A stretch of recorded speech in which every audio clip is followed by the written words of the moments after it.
perceptual and emotional outside of a normal the student into any university. To respond to the negative and In 5 minutes, it will be time to put the iPad. Success can be when I was achieved. talking about I'm Dr. Christopher Hurley, and I invite you to join us each month as we connect with you through our webinars and other programs. This year, our theme is the power of 3: smart kids, smart parents, smart schools. This builds on the success of the previous programs over the last 2 years and emphasises the importance of us working together.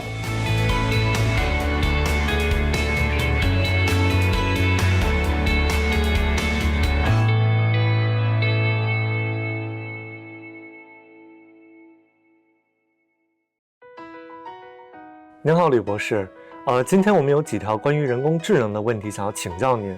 我们耀中耀华应该如何去帮助学生去发展全球视野，并拥有适配人工智能時代的各項能力呢？我們又該如何為學生準備尚未出現但可能會出現的工作呢？其實耀中耀華喺好多年前已經提出咗無牆教室啊、學習共同體呢一類嘅理念啦。呢啲理念嘅目的係想突破人為嘅對課室、班別、科目、年級以至師生嘅限制。呢啲概念強調嘅學科整合，以學習者為中心，強調主動探究而唔係被動嘅學習，強調知識嘅建構而唔係接收已有嘅成果，重視鼓勵學生面對真實世界，學會挖掘問題、建構問題、提出假設，做一啲相應嘅調研，揾出解決問題嘅方案，並且動手去解決。喺呢種學習過程裏面，學生嘅思維能力、溝通能力、協作、創意、解難、執行能力等等，都會得到全面嘅發展。而呢啲正好就係發展全球視野同埋回應人工智能時代嘅各種必備條件。對未來迷茫的家長和學生們，您會給出什麼樣的建議呢？有一點要先強調啊，教育主要面對嘅未來係為下一代面對未來做好準備。由於我哋要培養下一代面對未來嘅挑戰，作為家長，我哋一定要放下自己個人嘅經驗積累嘅成見。以前我哋唔係好重視嘅能力，日後可能會成為成功嘅關鍵。所以家長要從呢個角度去重新思考，你對你嘅子女教育嘅要求究竟應該係點樣？至於學生方面我想借用孔子一句話：君子不器。器指嘅係專門用途嘅器具，我哋唔應該好似器具咁樣被塑造為只有某種專門用途而唔能夠改變嘅工具。所以作為學生，你哋要培養多元開放嘅學習興趣，對唔同嘅事物都要有好奇心，要培養終身學習嘅習慣，尤其是閱讀嘅習慣。咁樣你先至會有足夠嘅適應能力，胸襟視野，因應唔同嘅情況，做出相應而恰當嘅改變。喺日新月異嘅世界裏面，做到大學裏面講嘅一句説話：9日新，日日新，又日新。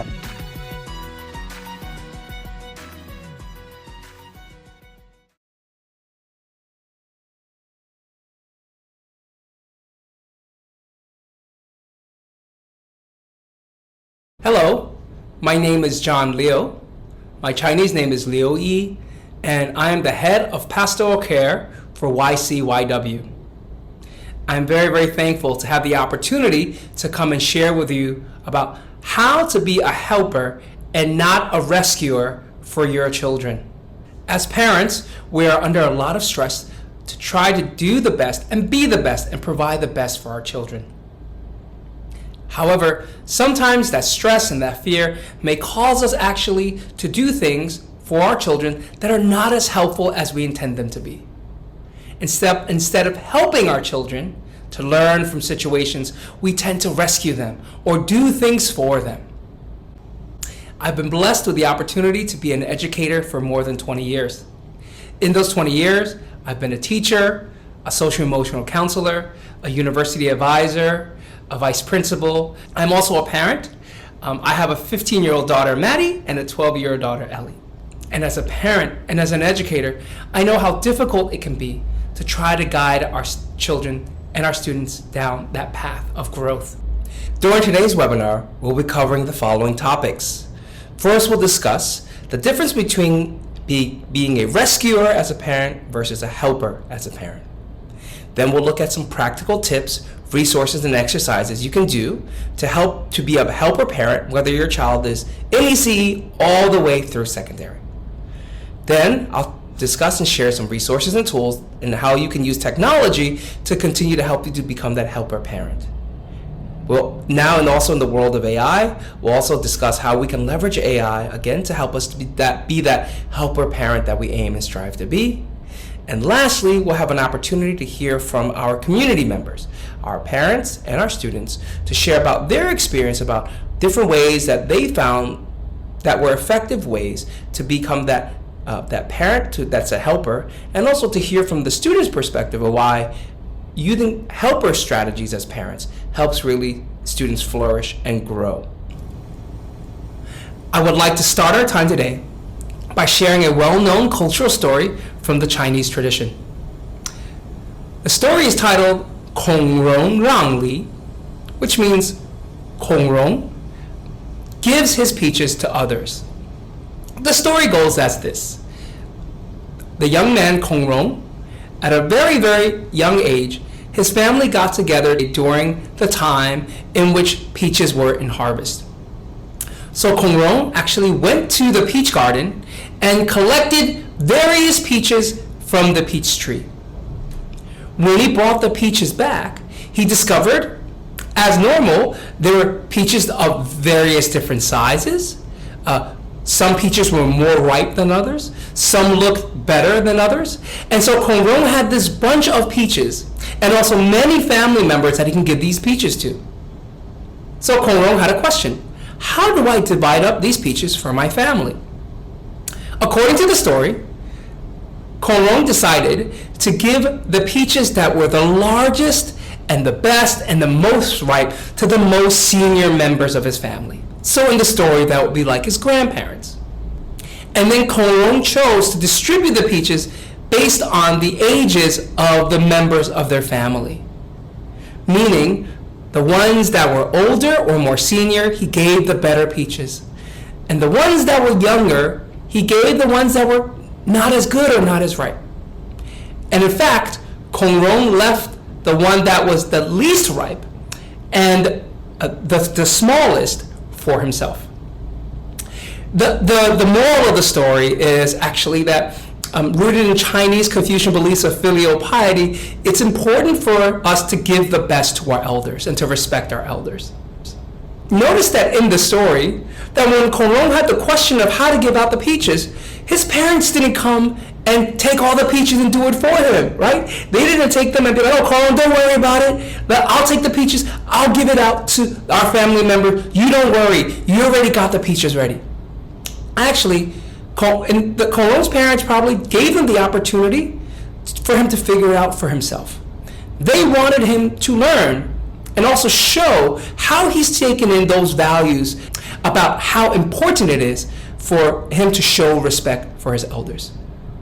His parents were helpers.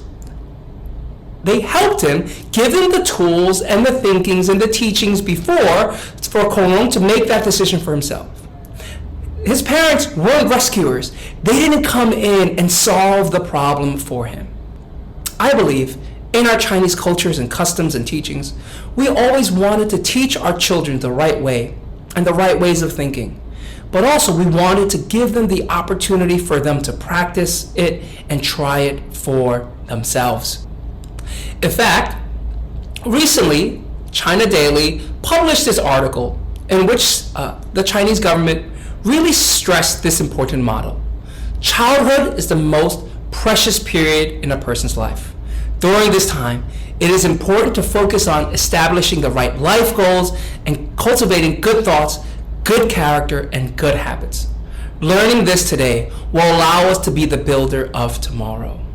So as you see from the traditional Chinese teachings to our modern Chinese day thought, the opportunity for students to learn how to develop themselves, to develop good character, is fundamental to how they're going to be and who they're going to be in the future, and is going to have a long-lasting effect on the development of not only of China but countries and cultures around the world.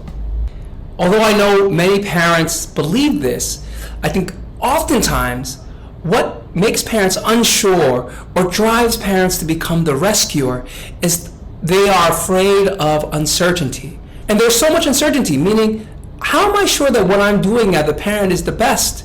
How am I sure that I'm preparing my child to be the best? Am I making the right choices for my children? And because we are oftentimes as parents, we're under such fear oftentimes drives how we parent our children. We don't want them to miss out. We don't want them to not get what another child may be getting. Or sometimes, worst of all, we want them to live the life that we weren't able to live ourselves. As a result, we become a parent that becomes a rescuer. Sometimes we can become helicopter parents, always watching, always looking at what our kids are doing, never giving them a chance to be on their own. Sometimes, as you can see here, we can become snowplow parents, meaning we clear out everything and every danger that's in front of our child, and whatever difficulty may come our child's way, we protect them from it. Sometimes we can also become lawnmower parents, which means we make sure that the ground that our kids walk in front of is smooth and there's nothing that they need to worry about. We plan it all out for our kids, and they don't have to worry at all. They just follow along the path that we've created for them. I can personally share that I've definitely fallen into the symptoms of becoming a helicopter parent. Sometimes for my kids, I'm very overprotective. I want to make sure that they're not harmed in any way, or they know all their choices and all their plans. And in doing so, I put a lot of pressure on them. And my kids in the past have said, "Why are you putting so much pressure?" And I micromanage. I make sure exactly what homework they're doing, how well they're doing their homework, how good is it. And when I started to reflect about why I was doing this to my child, I began to realize that the root of it was because I wanted a different childhood for my kids than my own. I grew up in an immigrant family, and my parents didn't speak any English, and they really weren't able to help me with my homework, and they really weren't able to help me plan. And I thought, you know what, I'm going to be the different. I'm going to be the opposite. I'm going to be help them plan everything. I'm going to do everything. I'm going to make sure they have everything. And in doing so, I realized I wasn't letting my child live their life, but I was really trying to relive my own life. And in doing so, actually becoming a destructive force for my child's learning process. I became a rescuer. When my child wanted to do something or when something was wrong, I always forced my advice. I always said, this is the right way to do it. When my girls were in trouble, when they couldn't do some homework or some project, I would save them. If I felt like they didn't do it well enough, I would actually sometimes do the work for them. I would create the work, actually finish the homework or finish the project for them because I thought it wasn't good enough. And when they had the problem, instead of allowing them to solve the problem with themselves, I would actually solve the problem for them. So if they were facing a difficulty with the teacher, I would email the teacher. Right? I would try to go and solve the problem. And in essence, I try to do it all for my child. And I did it not out of malice or meanness, but actually I thought I was doing the right thing. I thought I was helping. But when I really got a chance to talk to my kids, I realized actually I was suffocating them. And I wasn't really giving them the chance for them to grow, for them to solve their problems, for them to find their own way. When I discovered that a lot of my parenting techniques was because of my own fear and my own insecurities, I realized I needed a change. And interesting enough, what I needed to do was to follow the own advice that I would often give to parents when they came to me and asked how to help their children. And I would often share with parents that it is best for us as parents to be a helper, serving as a helper as a parent. When my child comes with a problem or difficulty or questions, I try to help them think about a wide range of choices. And really, with all the different choices, as a coach, I would ask my children questions and we would explore all those choices together for them to think through which choice is the best fit for their situation at the moment. And let them decide, right? Let the children do. And we are there just to be a guide, to be a guidebook, to provide some experience and some resources. And we especially provide the resources when our children ask, and not necessarily provide the resources when they don't ask. And to slow down and to listen to them as opposed to just always giving them advice. And most importantly, allow for my children to reap the consequences of their decisions, whether they be beneficial consequences or negative consequences. All consequences are important for growth. Consequences and learning how to face consequences and different ones are such an important growth factor. It's such the fertile soil to help students learn how to manage all kinds of situations, all kinds of consequences that they can encounter. Because when they learn how to understand their consequences, when they realize they made the choices for these consequences, then they have the ownership and the responsibility to go and think about next time, what different choices can I make? What different things can I control to create a consequence that I want to and that I am happy with? The concept of being a helper, it's actually rooted in developmental psychology. Developmental psychologist Diana Baumrind suggests that we as parents usually have 4 different parenting styles. That's permissive, authoritative, neglectful, and authoritarian. What Professor Bauman recommends is as parents, we should be in the authoritative styles as parents. We should solve our problems together with our children, set clear rules and clear expectations for them, and really have open communication and also, again, allow for their consequences. And we should really try to avoid being that permissive parent, that neglectful parent, or that authoritarian parents. You might be thinking, this is great, but can I please get some practical advice? What can I do as a parent right now to become more of a helper to my children? So let's just start with ECE. ECE is actually one of the most crucial times which we can really build our children's sense of self-esteem, self-worth, and also responsibility. Small things that you can do with your children can already make a big impact. For example, instead of you cleaning up your child's toys or your IE cleaning up your child's toys, make it a chore that they clean up their toys on their own. Right? Clean up with them instead of for them. So you can do that with them. Make it a fun activity that when things are done, they clean up, and also if they need some help, you clean up with them. Also, one of the great things that we do at YCIS and YCYWIS is we really let our children learn through doing and playing. So for example, when you're doing dishes, let the kids play with you to do the dishes.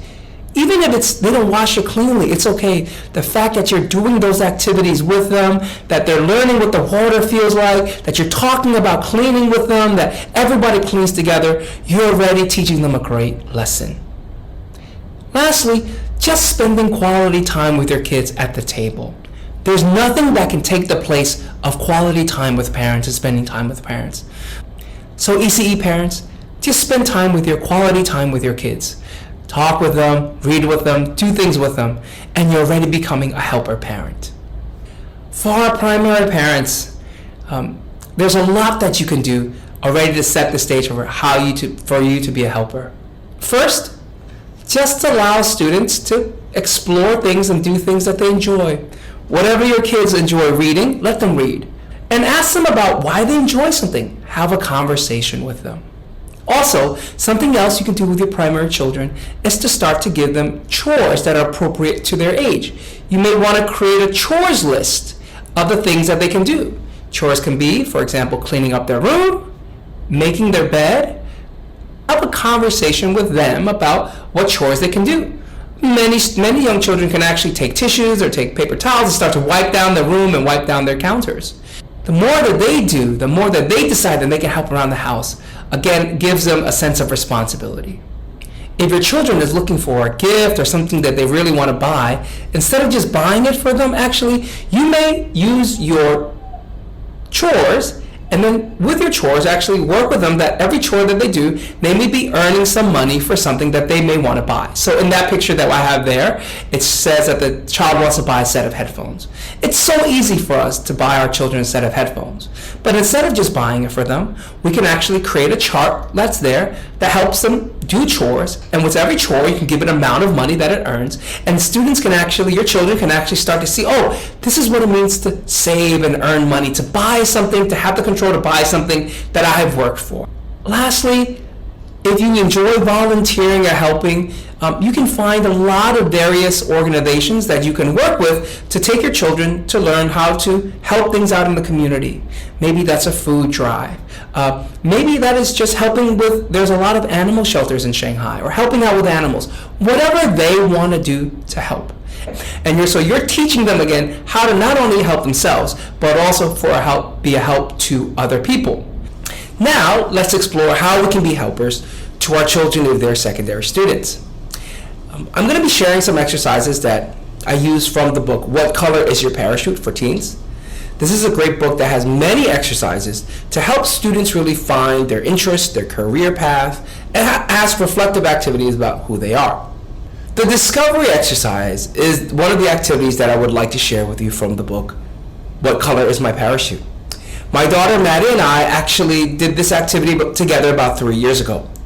What this activity provides is a series of questions that ask the student to think about their academic interests, what they enjoy in their free time, what problems are they interested in or interested in exploring and solving, and interestingly, what are the things that your child's friends actually ask your child help for? Because oftentimes that's a reflection of what they see your child's strength is. And this exercise actually asks your child to think about it through a series of questions, and then your child writes them down on these post-it notes or little post-it notes, and at the end of it, you kind of look at all the answers to your question and you kind of summarize where you see the patterns are. So I did this activity with Maddie, and this is what we kind of learned together. So before the activity, I already knew that Maddie loved dancing. She had loved drama because she'd enjoyed the drama classes that she wanted to attend. She was an excellent listener, and she loved reading. So those are the things that I knew about her. But it was actually very surprising after we did the activity how much more I learned about her. After the activity, I realized actually sometimes Maddie really struggled with, having fears of what she cannot do, even though she has many interests.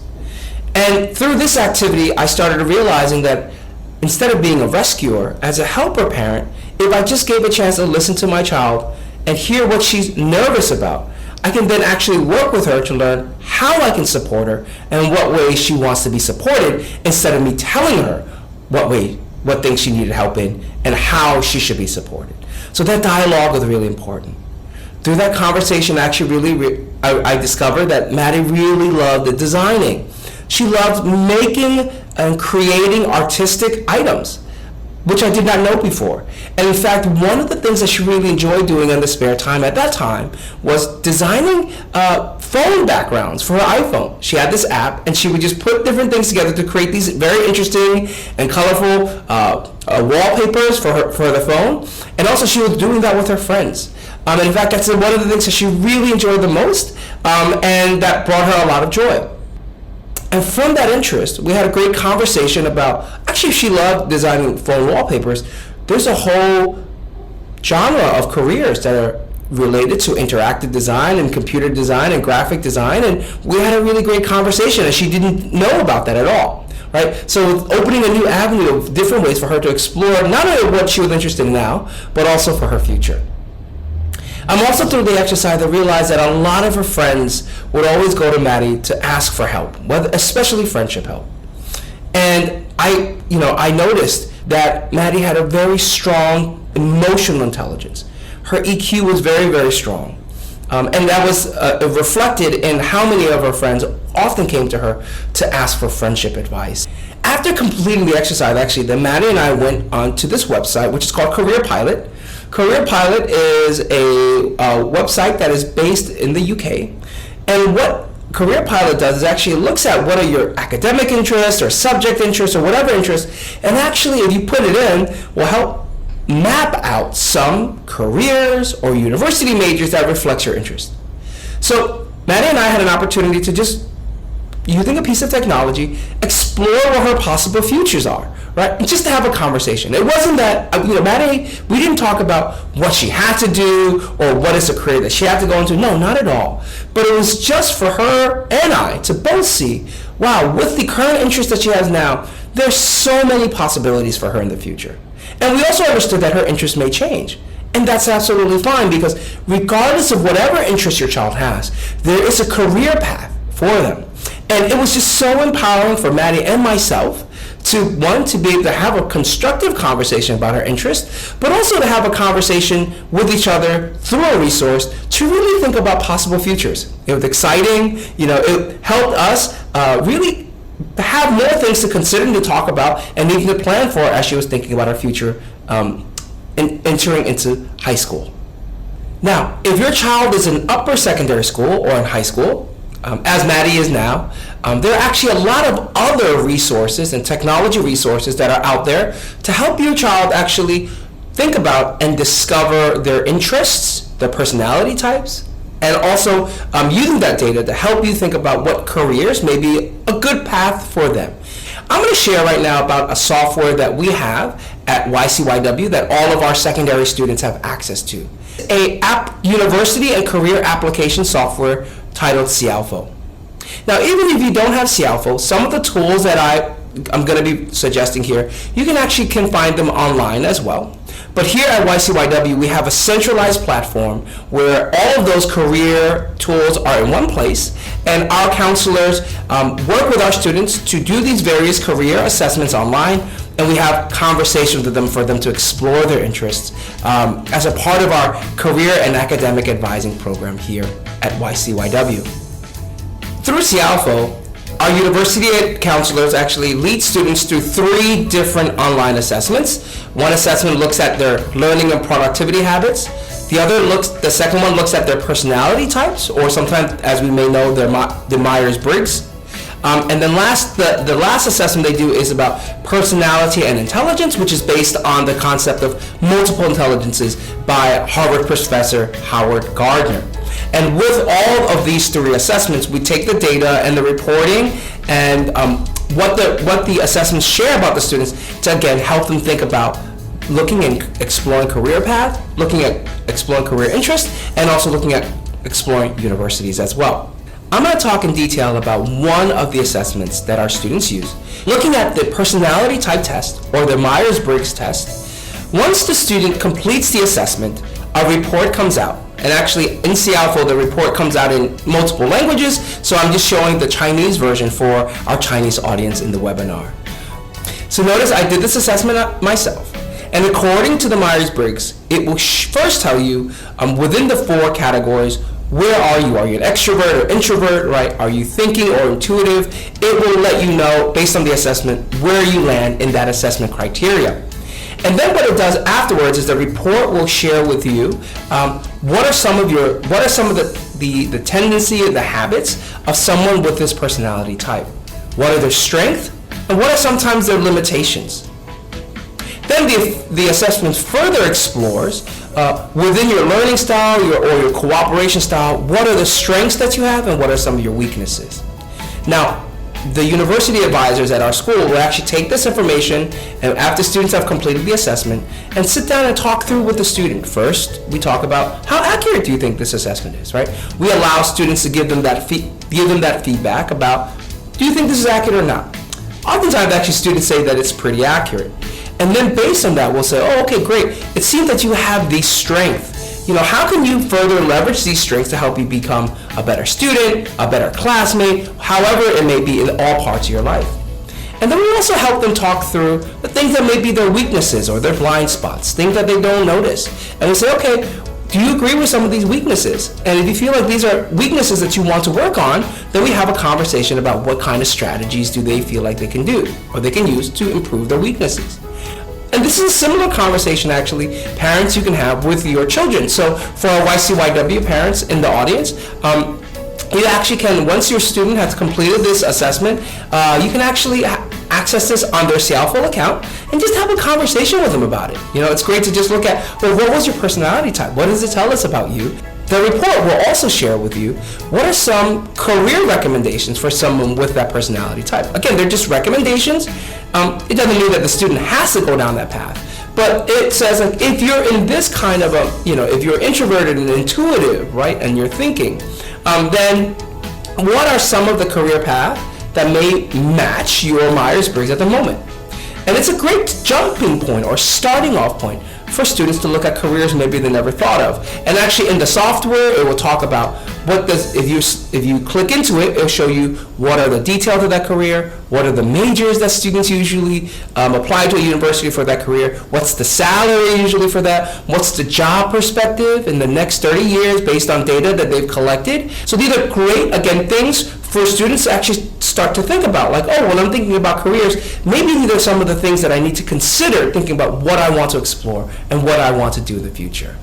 After going over these assessments on Seattle, oftentimes we will point the students to explore other websites. So here are a list of many different websites that have other career information and opportunities, and many of them are, for example, organized by country. So as I said before, Career Pilot is more looking at careers within the UK. If your child also knows where they want to look, where they want to work in the future, there's many websites online that can provide more information for students to explore. These are great tools, parents, if we want to be a helper, to actually sit down and look through these websites with your children. After the discovery activity, for example, if there is something that emerges that they're interested in, or even beforehand, if your child says, you know, I've always known that I want to be an engineer.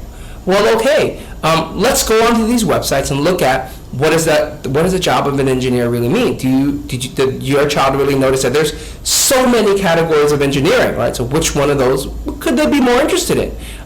What is the actual educational process that they would need? Where do they want to work? What does the job prospects look like for your child? So many great questions you can explore with them. So instead of you telling them what they should do, you go on a journey of exploration and learning. And you're, again, a guide and a coach and a helper for your children. In the last year or so, AI has become more and more prevalent in our lives. AI can help us and support us to do many things. And in fact, AI can actually help us to become better helper parents. So I want to share with you a couple of tools that you can use AI for to help us in our parenting. We are very lucky at YCIS that actually we have developed our own AI portal. So all of our students have access to an AI chat box and another set of AI tools developed for our students. And also, we have made sure that the AI information, AI generation, is student appropriate and student safe. And in fact, we encourage parents to work with their kids to explore the AI tools that we have. So parents, you can sit with your children. They can, you can log into our AI portal using their student login and use our AI tools to help explore a number of different things to help students. So here is actually what our AI chat box looks like. So let's say you and your child discover that they're really struggling with screen time, and you want to look for strategies to help your child be able to manage that. So notice on our AI tool, on the bottom here in the chat box, you can actually type in the question. I'm a 12-year-old student, and I would like you to help me manage my screen time. What can I do, right? You can actually ask AI for some suggestions and some recommendations. And let's say you put that into our chat box. So then our AI is going to work, and they're going to actually suggest a whole list of strategies in which you can use to help manage the screen time for your child, right? So from setting clear boundaries to use screen time management tools to take regular breaks. So there's a list of strategies they're going to recommend. And again, you can have a conversation with your child about which one of these would work the best for them. Remember, as a helper parent, we're not going to decide which one they're going to do, but guide them as a coach to think which one they feel like will be the most effective. And of course, you can ask them why. So let's say you're having your conversation with your child and they decide, okay, they want to do the take regular breaks, but you really want a better explanation about what's the 2020 rule. So let's say you put in the chat box again here in a moment, you'll see, like, please tell me a little bit about the 2020 rule. And then AI then will then say, okay, I'll explain to you the 2020 rule better. And then so AI, again, as you'll see in a moment, will now explain what it all means, right? So again, AI is a great tool to help you and your child look for strategies to help manage the behavior or get to a behavior that you want them to achieve. Instead of you telling them what to do, we're actually able to leverage AI and the new technologies to help teach our children in the future how they themselves also can use AI to help them in their development, in their learning, and all things that can help them to be a more successful student and individual in the future. Let's look at another scenario. Let's say your child has received a project back from their teacher, and they really feel like the grade that they've gotten wasn't truly a fair reflection of their work. Well, oftentimes it's very difficult for a child to know what to do.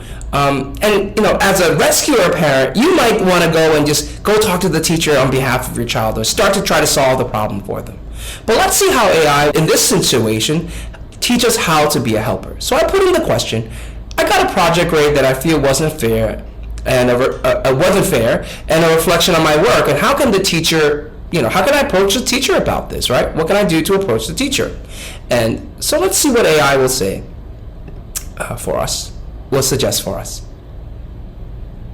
So notice, it gives you a whole list of actually what the student should be doing. One, helping them to calm down, right? Finding their emotional center, then also recommending how to prepare for your points, suggesting requesting a meeting, and giving even a suggestion of discussing what they should do during the discussion of that meeting. Now, let's say your child still needs more help and more explanation of each of these steps, or they just need some examples, right? So especially for young kids, to write an email to a teacher might seem like a very, very hard, difficult task to do. And then sometimes as a parent, we want to write the email for them. But actually, we can ask AI to give some help for us, or you can encourage your children to ask AI to get help on how to write that email. So for example, I added the question, can you suggest a sample email that a grade 6 student will write to request a meeting? And let's see what AI does for us. So notice it will start to go to work, and then actually look at that. It actually suggests a template of an email that your child can use. Now, right away having this template, it helps your child know, like, okay, these are the things that I need to include. And actually you as a parent can say, okay, let's look at this template. We don't have to copy it word for word. We can make it into your words, but look at all the different things that it's asking you to write. One, if there's what subject line you want to put. You want to put, dear teacher, right?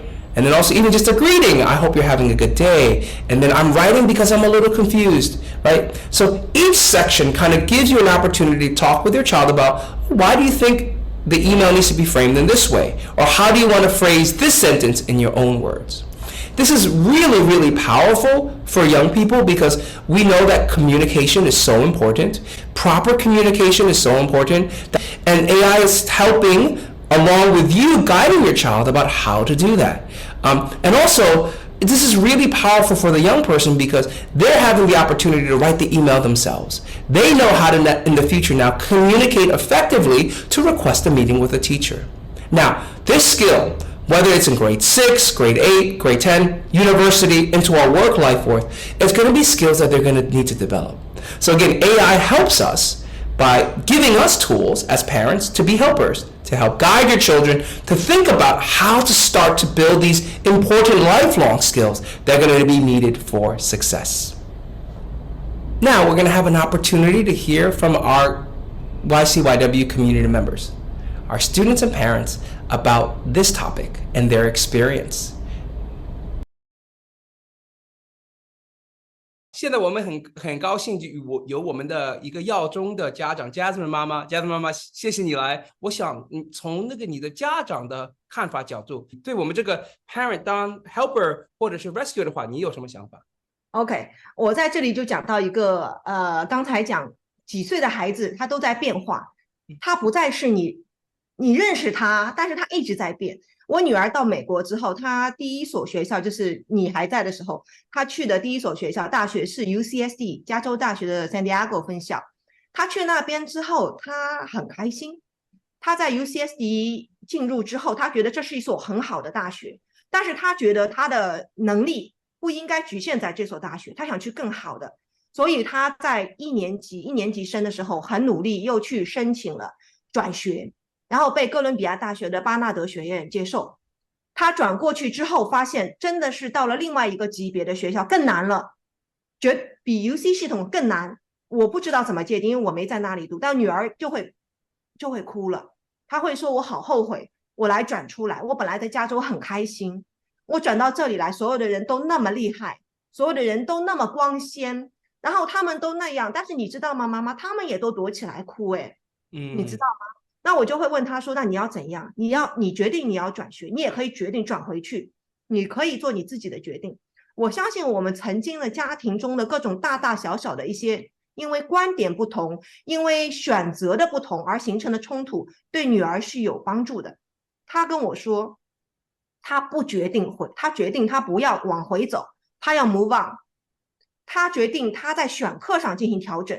也许他进入的时候他心高了，他选的太难了，他没想到两个学校的差距这么大，选课一旦变难，他就无法走过去。他第二个学期把选课难度降下来，他适应了再加上去。我觉得他做了很好的决定，这是他自己做的。我们能够做的就告诉他，妈妈尊重你的想法，如果你受不了你就退回去没关系，但是这是你自己做决定，我们没有意见，无论你做什么我们都无条件支持你，这就是妈妈和爸爸能够做的。Jasmine 妈妈，真的谢谢你分享，真的是分享这么多你的 wisdom， 还有你的 experience。我想像我们现在听的就是我们的父母跟你学到了很多。Hi, Jamie. Thank you so much for joining us and giving us your time to be part of this interview.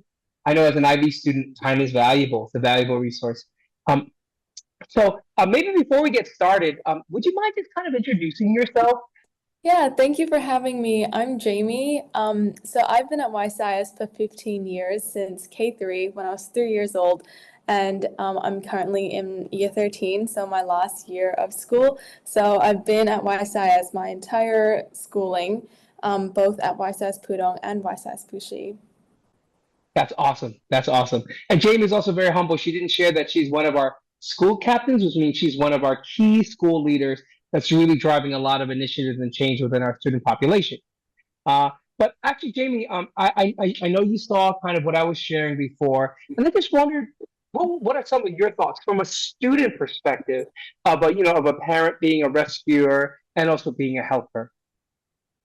Yeah, so I think just listening to what you were saying, it really helped me reflect back onto my own family. And I feel like I definitely have two parents who have very different parenting styles. One who is definitely more of a rescuer, whereas the other one is more of a helper, like you were saying. Because I feel like one of my parents, just growing up, I always felt like they had all the answers. They always knew what to do in every situation whenever I had a problem. And I really admired that about them, because I just felt like I would always be able to go to them with my problems. Whereas the other one, they listen, and it's a different type of parenting. But I realized that was more of a helper sort of parenting style. And I think that as you get older, there are more and more problems that your parents can't solve for you, that they can't give you the answers. Like with my journey through IB, with just managing all the stress of the overwhelming and unending deadlines and assessments, like my parents aren't able to give me the answers for this. And I think through this, you really understand the importance of them just being there in the process to support you. emotionally, especially. And, you know, like with my parents, I feel like they understand more what I'm going through, and they try to be there for me in the way that they're not trying to add to the pressure. And I think they help me understand that, you know, I understand that they also prioritize my well-being over my grades. That's excellent. And, you know, I think that's such a good, from a parent perspective, you know, it's hard for us to transition and shift, right? And I'm really thankful that you shared that. And maybe in my sharing, it made me think and reflect about, maybe I was, you know, I didn't realize I should have highlighted, there are times as the parent, we should be a rescuer. And, you know, and sometimes, and meaning that our kids will need direct help. But I really appreciate the fact that you kind of talked about in your own journey, how as you get older, as things become more complex, you know, parents, we need to be more of a helper.